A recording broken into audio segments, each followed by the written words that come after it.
गांव के सब बच्चे एक बात जानते थे, पुराने दरख्त के पास मत जाना। वो दरख्त दिन में बिल्कुल खामोश रहता था, लेकिन रात को वो सरगोशियां करता था। एक छोटे से गांव के पास एक घना जंगल था। एक शाम वो गेंद से खेल रही थी कि अचानक गेंद लड़कती हुई जंगल के अंदर चली गई। जोई उसके पीछे भागी, लेकिन जैसे ही वो रुकी, जोई के सामने वही पुराना दरख्त खड़ा था। उसकी शाखें ऐसे लग रही थीं जैसे उंगलियां हों।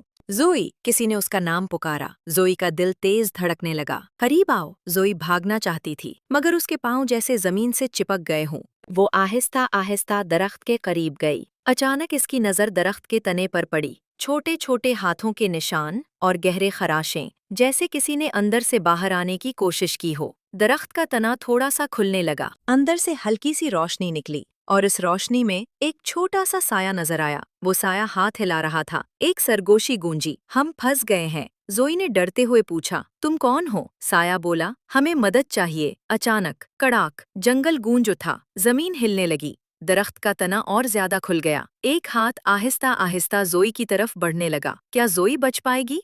जानिए पार्ट 2 में।